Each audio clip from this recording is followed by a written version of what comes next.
séparez-vous dans le bon. Ça n'a pas marché entre vous deux, ça n'a rien à voir avec les enfants. Ok? Ce sont les enfants que vous punissez dans vos joutes infertiles. Alors, comme je disais, vous pouvez vous séparer des gens sans nécessairement vous mettre en conflit ouvert. Vous pouvez vous affirmer sans violence, ok? Vous affirmer sans être physiquement violent, ni verbalement, juste avec les mots. C'est aussi ça la maturité. Avec un bon temps et une bonne attitude. Vous pouvez vous affirmer sans violence physique ou verbale, avec un bon temps et une bonne attitude. C'est dans beaucoup de cas. J'espère que chacun en tirera quelque chose. Vous vous retrouvez face à une personne qui vous place dans des conditions très inconfortables. Ça peut être au bureau, un collègue de travail, peut-être un chef, un supérieur, qui vous dit des choses inappropriées ou des choses qui ne vont pas en accord avec vos valeurs. Vous pouvez le remettre à sa place, avec beaucoup de politesse, beaucoup de cohérence, un bon ton, sans nécessairement être violent. C'est aussi ça la maturité. Vous savez, dans la vie, nous sommes tous confrontés à des problèmes. Les problèmes, on ne peut pas les éviter. Et la maturité, c'est aussi savoir se séparer dans le bon. Se séparer sans nécessairement être méchant, sans nécessairement se battre, sans nécessairement s'insulter. Sans nécessairement être en guerre. C'est aussi ça la vie. On peut choisir de ne plus être ami avec une personne ou partenaire de travail, mais garder des bons liens. C'est-à-dire, on ne sait jamais dans la vie. Demain, vous pouvez avoir besoin d'une personne avec laquelle vous vous êtes déjà séparé dans le passé. Mais tout cela dépend de quoi? Ça dépend de votre attitude, de votre façon de gérer le conflit que vous avez connu dans le passé. Malheureusement, vous savez, quand les gens se séparent, c'est toujours la guerre. C'est quand vous travaillez avec quelqu'un, ça n'a pas marché. Vous n'êtes pas obligé de dire « d'ailleurs, c'est lui, c'est à cause de lui que je suis tombé en faillite ». D'ailleurs, c'est de l'immaturité. Vous pouvez aussi vous séparer d'un partenaire, c'est-à-dire une personne avec qui vous partagez votre vie, dans le bon. C'est aussi ça la maturité. Je sais que c'est très difficile pour beaucoup de personnes ici. Combien parmi vous pouvez dire des choses positives sur vos ex-partenaires? Très peu. Je pense que la maturité, c'est aussi savoir qu'on n'est pas parfait. Ok? Ça n'a pas marché entre nous, on va garder la correspondance. On a fait des enfants ensemble, on ne va pas s'insulter finalement, on va garder la correspondance. C'est-à-dire, toi et moi, ça ne va plus. Comme le font nos amis, enfin, oui, vous le savez, je n'ai pas besoin de le dire. Ce sont des choses qu'on apprend. On est séparés, on a eu un enfant ou deux, mais voilà, on va garder le respect. Au nom de l'enfant, on va pouvoir se saluer. Comment tu vas? Moi, j'ai vu des gens dans d'autres communautés, ils sont séparés. L'enfant va jouer au rugby, le papa et la maman sont séparés. L'homme avec sa nouvelle femme l'emmène au rugby. Après le rugby, c'est la femme, c'est-à-dire l'ex-femme avec son nouveau mari qui viennent chercher l'enfant. Et au final, ils vont tous manger ensemble en réunion. Quel niveau de maturité? Et quand celui-ci n'a pas de boulot, là-bas, il y a une opportunité, on lui accorde de la faveur. On dit, bon voilà, viens, il y a possibilité ici. C'est ça la maturité.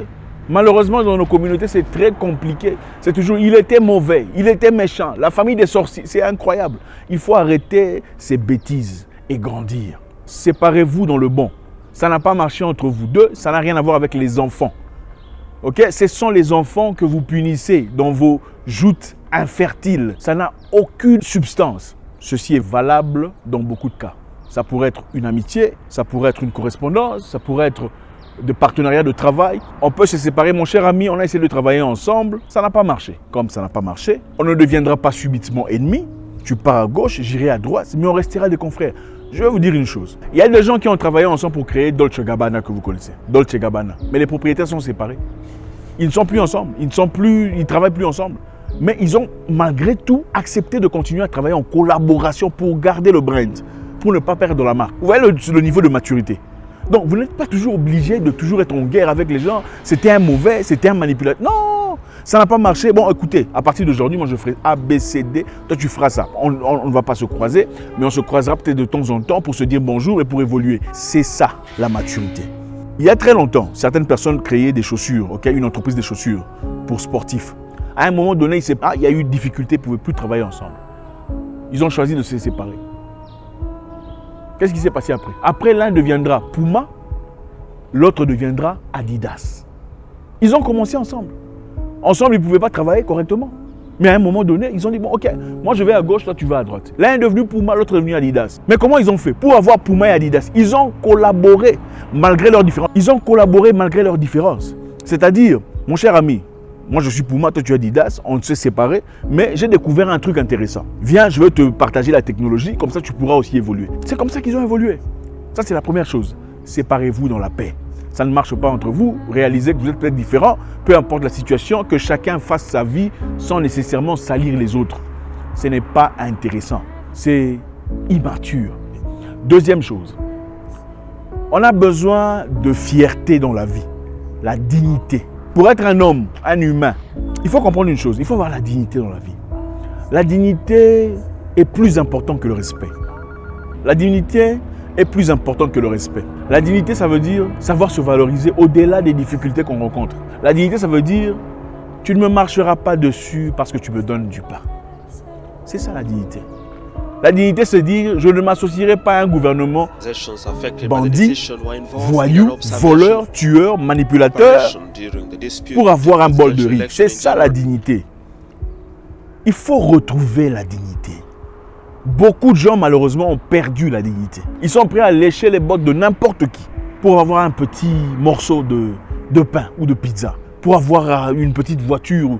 Il faut avoir la dignité. Écoutez, ce qui sépare l'humain du chien, c'est la dignité. Même le chien, quelquefois, il a la dignité. Parce que quand tu pousses le chien contre le mur, un peu de trop, à un moment donné, il s'effache. Il dit non, enough, assez, trop, n'est-ce pas? Trop, c'est trop. Il faut chercher la dignité. L'être humain n'accepte pas n'importe quoi au nom de la dignité. Comprenez-moi bien, beaucoup de personnes confondent la dignité à l'orgueil. Ce n'est pas la même chose. Quand quelqu'un a de la dignité, on dit c'est un orgueil. Non, ce n'est pas un orgueil. Il est digne. Il est assez digne de ne pas accepter des bêtises venant de n'importe qui. Ça, c'est la dignité, ce n'est pas de l'orgueil. L'orgueil, c'est penser de manière ostentatoire de soi-même sur des faits, des choses qu'on a ou pas.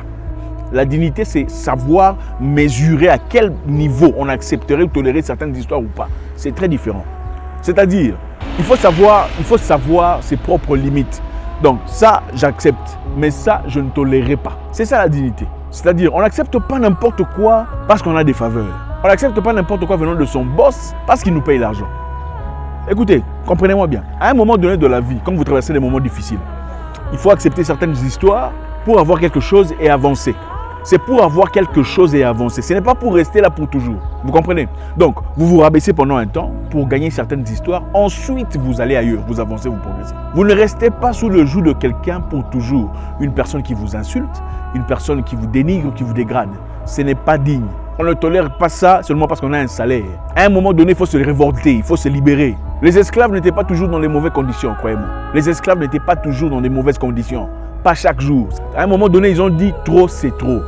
En ce moment-ci, on doit arrêter. C'est comme ça qu'ils se sont. N'acceptez pas de vivre dans des politiques pourries parce que vous gagnez de l'argent. Il faut être digne. Regardez la dignité. Votre pays est par terre, mais vous êtes là en train de payer quelqu'un. Oh, c'est incroyable. Réveillez-vous. Les mamans meurent. Les gens souffrent dans les hôpitaux. Les gens vivent dans la pauvreté, la misère. Vous acclamez les politiciens. Vous n'êtes pas digne. Il faut retrouver la dignité. Il faut être un humain digne, une personne respectable.